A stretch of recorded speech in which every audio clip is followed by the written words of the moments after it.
बिस्मिल्लाहिर्रहमानिर्रहीम। अस्सलाम वालेकुम। आज हम बात करेंगे खुशियों की थैली यानी टेस्टिस की, जैसे आम मेडिकल की ज़ुबान में हाइड्रोसेल कहा जाता है। यानी वहाँ पे इसकी वजह से खुशिये अपनी साइज़ के अंदर बढ़ जाते हैं और इनके अंदर सोजिश आ जाती है और इसके अंदर दर्द होता है और मरीज़ को बाज़ का तकलीफ। बाज़ का ऐसे होता है कि ये जो हाइड्रोसेल्स है ये एक साइड पे होता है और बाज़ का दोनों खुशियों में भी हो, जिनके अंदर पानी जमा होने की वजह से ये तकलीफ हो जाती है। इसका बहुत अच्छा इलाज मौजूद है। ये हाइड्रोसेल्स की जो कैफियत है इसकी आज मैं आपको साइन एंड सिम्टम्स और इसकी होने की वजूहात और इसकी जो होम्योपैथिक ट्रीटमेंट है इसके बारे में आपको मुकम्मल इस वीडियो के अंदर आपको तफसील से बताऊंगा, ताकि अगर कोई मरीज ऐसी कैफियत में हो तो वो अपना होम्योपैथिक तरीके से इलाज करके इससे निजात हासिल। अब जो हाइड्रोसेल्स हैं ट्यूनिका वेजिनल्स के अंदर प्याल या फ्लूइड जमा हो जाता है, जिसे सीरम फ्लूइड भी कहते हैं, जो कि स्कोटल स्वेलिंग का बाइस बनता है। हाइड्रोसेल्स की बुनियादी तौर पे दो इकसाम्स हैं, एक है प्राइमरी हाइड्रोसेल्स, दूसरा है सेकेंडरी हाइड्रोसेल्स।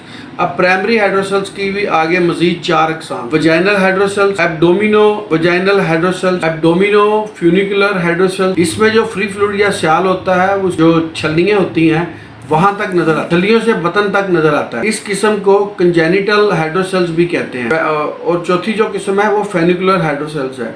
इसके अंदर ये होता है एक खुशिया के अंदर फेनिकुलर प्रोसेस के जरिए इसमें सिस्ट बन जाती है, इसे इनसिस्टेड हाइड्रोसेल्स या रसोली वाला हाइड्रोसेल्स भी कहते हैं। अब हम इसकी अलामात की तरफ जाते हैं कि इसकी वजह से अलामात कौन कौन सी होते या ये जो खुशिये हैं साइज में आम साइज से बहुत बड़े नजर आते हैं और इसके अंदर स्याल का पता चलता है। इसमें सोजन होती है, ऊपर वाले हिस्सों को दबाने से या छूने से इसके अंदर फ्लूइड सा महसूस होता है। खांसने से या छींकने से इसके ऊपर कोई असर नहीं होता। अगर सोजन बहुत ज़्यादा बढ़ गई हो तो मरीज को कपड़ों तले भी ये महसूस की जा सकती है। मरीज को चलने फिरने में दुश्वारी आती है या उज़ू जो मरीज का है वो अंदर की तरफ धंस जाता है, जिसकी वजह से पेशाब के कतरे स्कोटम के अंदर गिरते हैं। ज़्यादा फ्लूइड होने की वजह से अगर आप अंधेरे कमरे में चले जाएं और टार्च की रोशनी डालें तो आपको एक फ्लूइड सा या स्याल सा मादा स्कोटम के अंदर नजर आए। उरूसी जो विरासती तौर पे हाइड्रोसेल्स होता है, जिन पेशेंट्स की हिस्ट्री में है,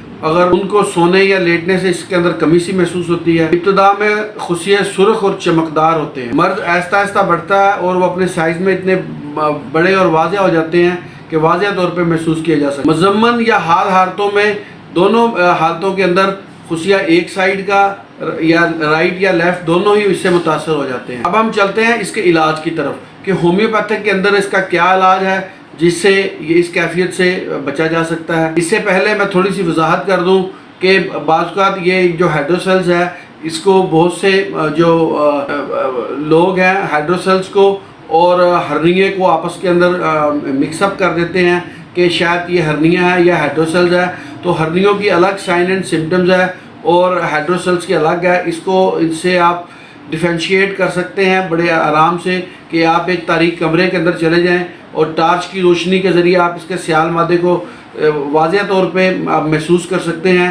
और जब आप इसको खुशियों को आप हाथ लगाते हैं तो उसके अंदर एक नमी सी और जिस जगह पे आप दबाते हैं वो फ़ौरन नीचे की तरफ चली जाती है।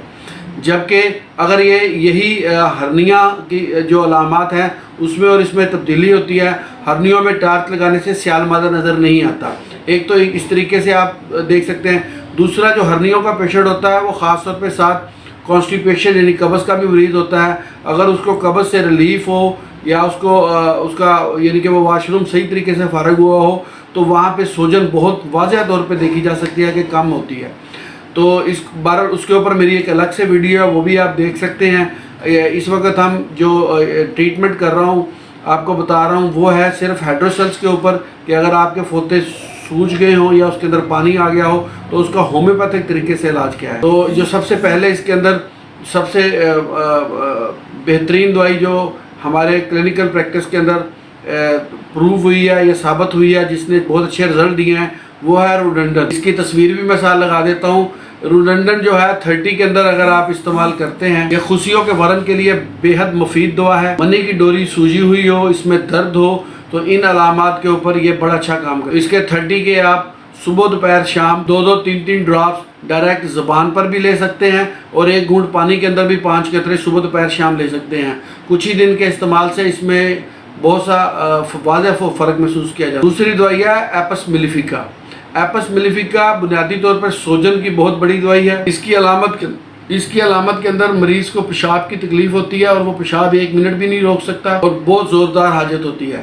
اس کیفیت کے اندر آپ ایپس میلیفیکا 30 کے اندر اگر آپ صبح دوپہر شام 2 قطرے ڈائریکٹ زبان پہ بھی لے سکتے ہیں اور 5 قطرے ایک گھونٹ پانی کے اندر صبح دوپہر شام بھی استعمال کر۔ اور تیسری دوائی اس کے اندر ہے پلساٹیلا۔ پلساٹیلا خصیوں کی سوزش کی بہترین دوا ہے۔ یہ اس صورت کے اندر زیادہ مفید پائی جاتی ہے اگر مریض کی ہسٹری کے اندر سوزاک کی علامات پائی جائیں تو وہاں پلساٹیلا بہت اچھا کام کرتی ہے۔